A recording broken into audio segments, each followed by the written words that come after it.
Morning, everybody. The April 2nd, 2019 School Land Board meeting will now come to order. Thankfully, it's not on April Fool's Day. But in all seriousness, item number 6 has been pulled from the docket. And before we begin, I wanted to recognize Bill Hyenga, an attorney here in Austin, Jordan Shaw, a landman from Midland with 606 operating, and Michael Hale, a landman, a broker from Midland, COG Oil and Gas, are in attendance. We thank you and welcome you anytime to the Stephen F. Austin to be a part of the School Land Board meetings. First item on the agenda is approval of minutes from our last meeting on March 5, 2019. After the board has had a chance to review and assuming no questions, comments, or objections, I can entertain a motion to confirm said minutes for the record. Motion to confirm. Second. Motion is made, seconded, and carries unanimously to approve the minutes.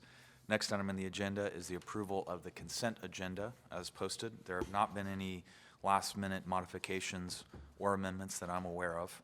And after the board has had a chance to review and assuming no questions, comments, or objections, I could entertain a motion to approve the consent agenda. Motion to approve. Second. Motion is made, seconded, and carries unanimously to approve the second item on the agenda. Next item on the agenda is number 3, consideration and action on applications for coastal easements on coastal public lands. Tony Williams with Coastal Resources. Item 3.1 is proposed CE 20170090 to James and Pam Benerick in Chambers County, Trinity Bay. This is a proposed coastal easement for 1.3 acres of fill, existing riprap, and a pier. The property was previously utilized before the 1990s as a dredge material placement area for a channel that was dredged to the north for oil and gas development. In the 90s, the site was no longer being utilized for dredge material placement, and the General Land Office was approached by a developer that wanted to include the area as part of the lots. Subsequently, the Bernick family has purchased the property. When they purchased the adjacent uplands, they thought they were purchasing the filled state-owned submerged land as well. For several years, staff has been working with the Bernick family to explain to them that what they thought was part of their yard was actually filled state-owned submerged land, and they did not purchase it. And so we have worked with them and negotiated $200 a year for the fee for a 10-year term. There are special conditions that address the fill and address future sale of the property and also prohibit construction of permanent structures on the fill area. There is survey staff here and legal staff to address questions. Staff recommends approval of item 3.1 as presented. I have some questions.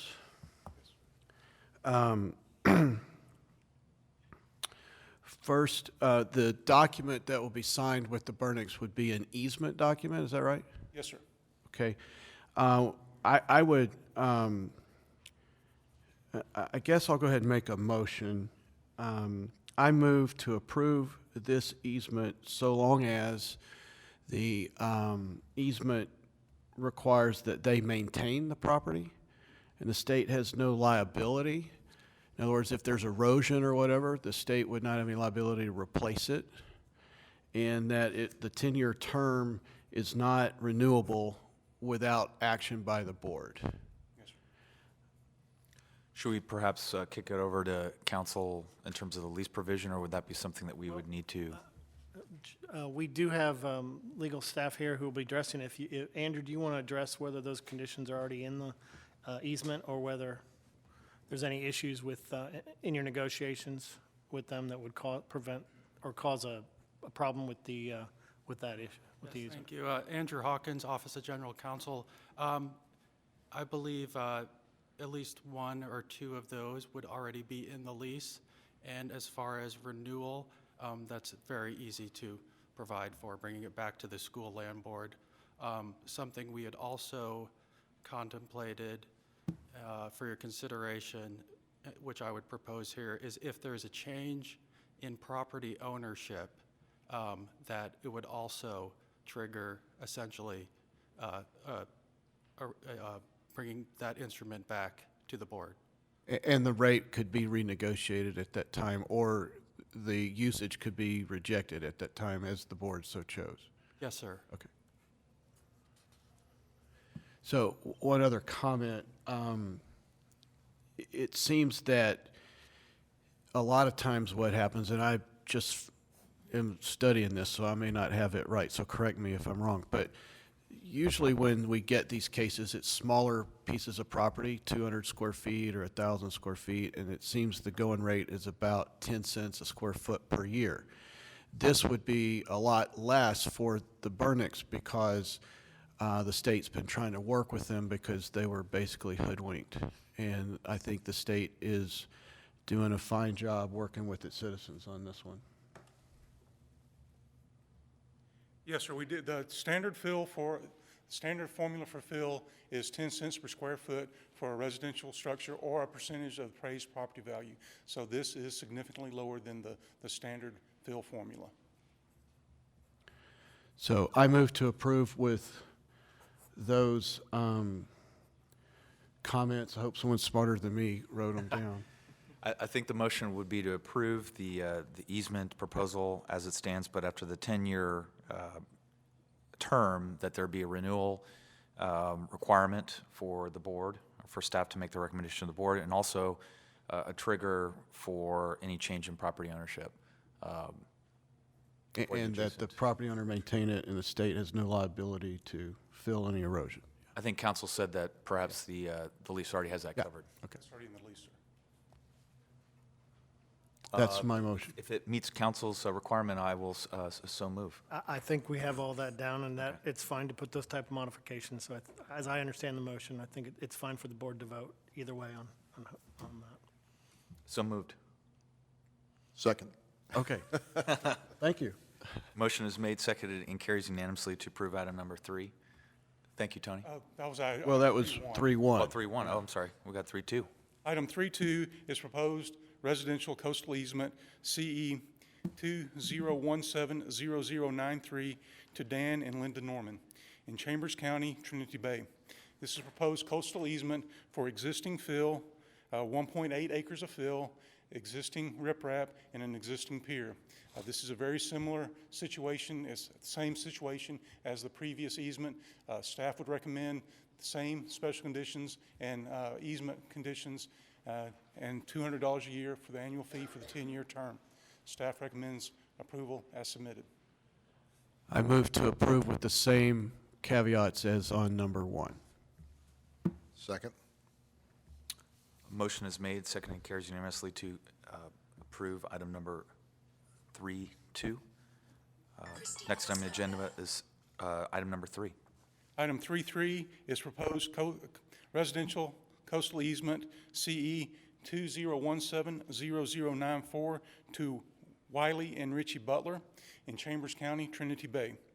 This is existing fill, 1 acre, and a pier and riprap. Again, this is the same situation as the previous 2. Staff recommends same lease conditions and special conditions with a 10-year term with an annual fee of $200 per year. Staff recommends approval as submitted. I move to approve with the same caveats. Second. Motion is made, seconded, and carries unanimously to approve item number 3-3. Final item under number 3 is 3-4. Item 3.4 is proposed residential coastal easement CE 20170095 to Jay and Patricia Eichbach II in Trinity Bay, Chambers County. The site is in the same development as the previous 3. There is 2.9 acres of fill and riprap at the site. Special conditions will address the fill. The applicant was aware of the nature of the site prior to the purchase. He was one of the developers and was aware that the site was filled state-owned submerged land. In some situations where the adjacent property owner is not responsible for the fill but is maintaining it, we have charged 2 cents a square foot, and that is what we have discussed with Mr. Eichbach, which would have an annual fee of $2,526.48. We still have survey and legal staff available if there are any questions. Yes, I move to approve this but at 10 cents a foot per year, with the same caveats as the other. That would be the standard CE fill rate.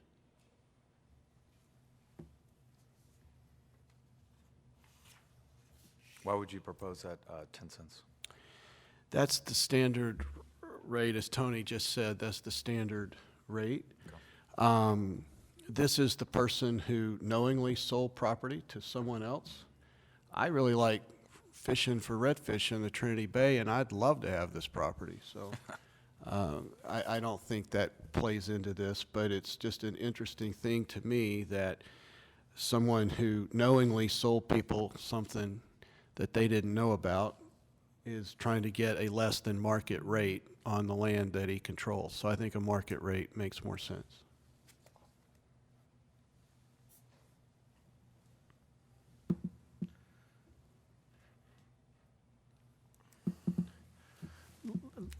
If I may, Commissioner, because this is a modification of what's already been discussed and brought and with the applicants, the board, of course, is free to modify as it so chooses its approval. I do want to, state that until they go back to the applicant with the new rate, assuming it's approved, they may need to come back to you all on that. I mean, if they accept a higher rate, then they could move forward with this authority. But if staff goes back and that cannot be negotiated, then you may see this again. So you're essentially giving them authority to go back at a higher rate, but there should no guarantees, of course, as to how this will ultimately be resolved, which is fine. I just want to make sure everyone understands that. Thank you for the clarification.